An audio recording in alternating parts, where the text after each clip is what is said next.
Hi, I'm Robert Rickover. I'm an Alexander Technique teacher in Lincoln, Nebraska. I also teach in Toronto, Canada. And my guest today is Mary Derbyshire, who's also an Alexander teacher, and she teaches and lives in Little Compton, Rhode Island. And we're going to talk today a little bit about fitness, the Alexander technique, and with a bit of an emphasis on older adults, because Mary has a bit of a specialty in working with older adults. And Mary is both a fitness instructor and an Alexander Tech teacher, which I think is a little bit of an unusual combination. How would you react to that statement, Mary? I think that's very true, Robert. I remember when I was training to become an Alexander teacher way back in the early 90s, and I was a personal trainer at the same time when I was in my training, and it was almost heresy for me to say that I was in the fitness world. And why was that? I think there's some misunderstanding about what Alexander says in his books when he refers to the exercise culture or the fitness culture. And I think my interpretation, after going over it many times, is that what he was saying is that exercise, if you have your faulty habits, you have your misuse, and when you exercise with your misuse, you are just misusing yourself that much more. And if that is the situation, then exercise can actually be more detrimental to certain aspects of your being. It can actually kind of drive the bad habits in a little deeper. Exactly. So my take, if you step back and you say, well, the first step of everything is the Alexander technique, right? The Alexander technique makes everything better. It's not that exercise is evil or bad. Exercise in and of itself is just movement. And we are human beings. We are designed to move. And so if you look at exercise as just movement, then we're designed to exercise. And when you use the Alexander technique as a means to exercise, well, it makes exercise just that much more beneficial. I wonder if you could give a very, very short definition or description of the Alexander technique. Okay, the way I see it, the Alexander technique is a mindfulness-based practice, and it teaches you how to move better. And when you move better, you feel better. Aches and pains go away. You use less muscular tension. You feel more confident in your skin. Your agility and your balance and your mobility improves. Right. And among the many things you may decide to do are fitness exercises. Correct. I do think that I don't want to speak for all Alexander teachers for sure, but I think in the Alexander world, there's a kind of awareness that some fitness programs, like if you go into a fitness club and see people being run through a regimen of, intense exercises by a fitness instructor, there may be a certain amount of focus on just quantity of activity or intensity of activity as opposed to a kind of a mindfulness about how you're doing the activity. And I know the club I go to, there are lots of exercise machines and there's a giant TV set up on the wall. Right.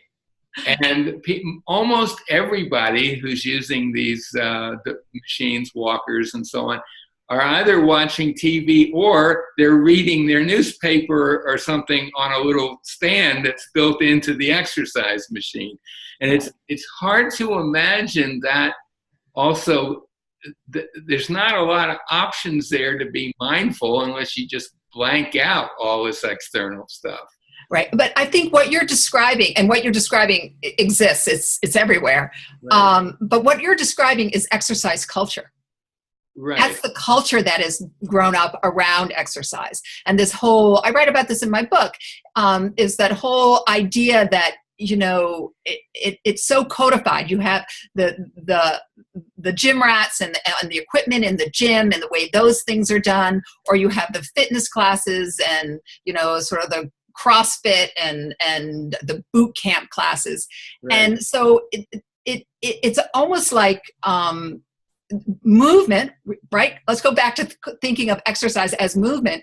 It's been hijacked, and it creates, I think it's really intimidating to a lot of people. And so they feel so alienated from their right to just move and experience that expression of movement. Mm-hmm. So you're saying people who actually would take a few fitness classes, right? That leaving because no fun, maybe in some cases, and maybe there is probably I imagine some people could seriously injure themselves in those kind of classes. Oh yeah, and they do. I mean, I see it all the time. I'm sure you see it as well as a teacher. Well, I want to just recount something that happened yesterday, or maybe it was July 4th. I was swimming in the pool, because that's really why I go to the club. But I could see people outside. There was like a group that was doing some sort of a sequential activity where they were going from station to station, lifting a weight, doing push-ups, doing this and that. And I was watching them as they lifted this weight. And they would lift it, and then they would pull their bodies back in this really inefficient stance. It was like their idea of standing up straight with a weight. Right. Which is not good. Right. And I could see how someone could actually injure themselves doing that. And these were all young. They were like all in their 20s. It was like a little club of fitness activists. And there I was, you know, just in the pool. I could see it out of the corner of my eye. It was a fascinating experience. Right. Right. So if they had a little bit of Alexander knowledge, honestly, just think how much better they would be doing lifting that weight. There was a part of me that says, get out of the pool and go out there and just show them they don't have to add that extra stuff at the end. It would save them a lot of grief, but I did not do that. So now you teach fitness classes, and you gave a little demonstration at the. We were Mary and I were both at an annual general meet, Alexander annual conference event in San Diego, and you gave a little fitness class to the people in your class on this topic at the end. And you were moving right along, right? It wasn't. There was a lot of movement. Right. There's a good clip to it. So, what are you doing different than what distinguishes how you run a fitness class versus sort of the kind we've been talking about? Well, I do everything through the lens of the Alexander technique. And so I think is movement as being open. I'm not so much within the fitness culture is around the crunch or the contraction, right? The work aspect of it, and I'm looking at more one's range of motion and one's what I call a movement vocabulary, the way that the arm articulates, the way that the knee articulates. And so that series that I brought you and everybody in the class through, that is my basic warm-up that I do for all of my classes. And it's a big expression of how you move, of how this is how the arm moves. This is how, right? Right. So the shoulder rotates. You yourself, who is the model, so to speak, that we're all taking our cues from, you're not just doing the movements mechanically. You're doing them mindfully. Totally. With an intent based on Alexander ideas, to do them well, to do them easily, efficiently, however you want to describe it. So to some extent, you're providing a different model for the people in the class than a fitness instructor might do. But you're also using words that are a little different. I think when I overhear fitness classes on my way in and out, I don't actually see them. They're on an upper level. But the instructors are pretty much screaming. Right. You know, all right, we're going to have 5 more of these to do. Come on, you know. Right, and the language is very harsh. It's harsh, yeah. It's not open. It's not free. It's not light. It's about doubling down, bearing down, and once again, this contraction, this compression, right? Yeah, that's a major.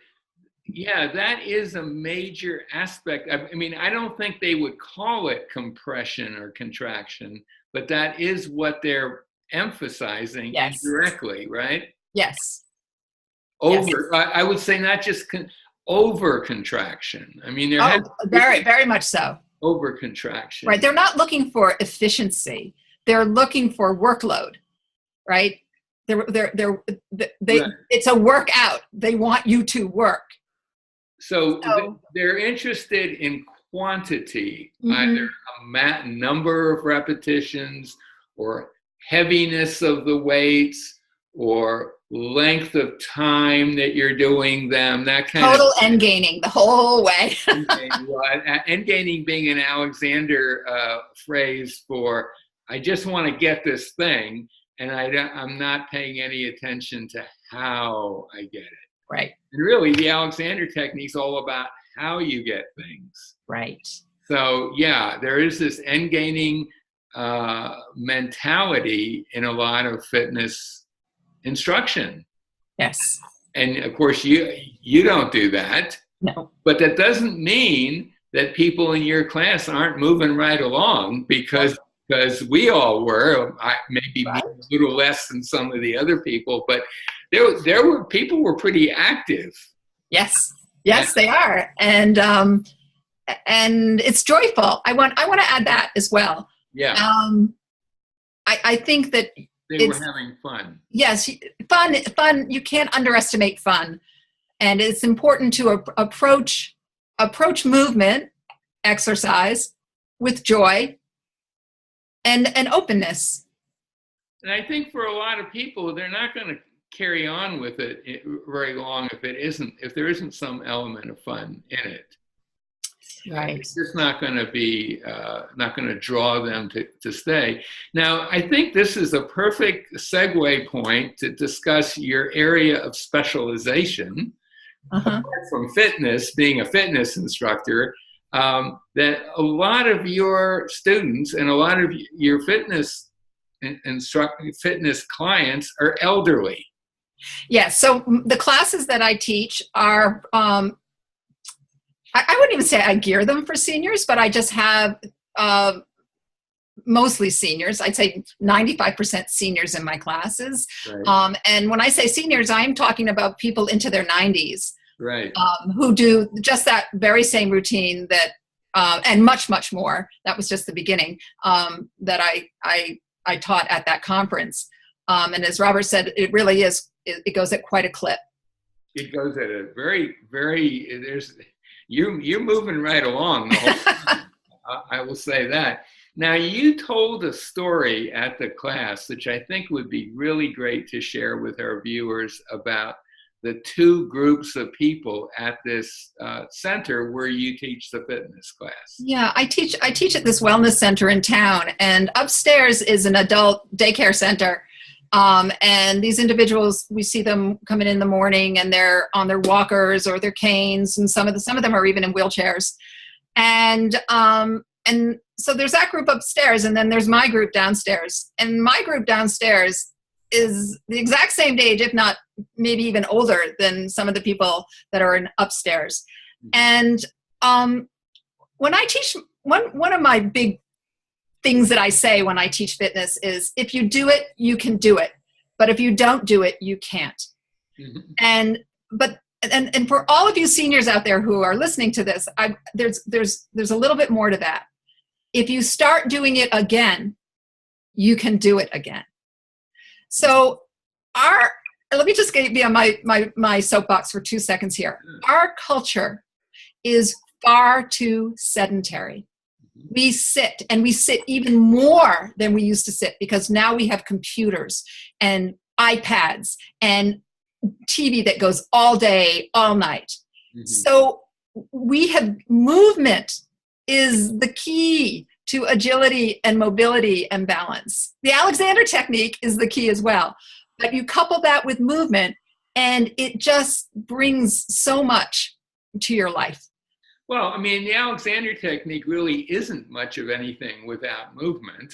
Right. Even if someone is sitting, quote, still, they're breathing, and there's little balance adjustments. So it is all about movement. Now, here's a devil's advocate question for you. Yeah. Upstairs group.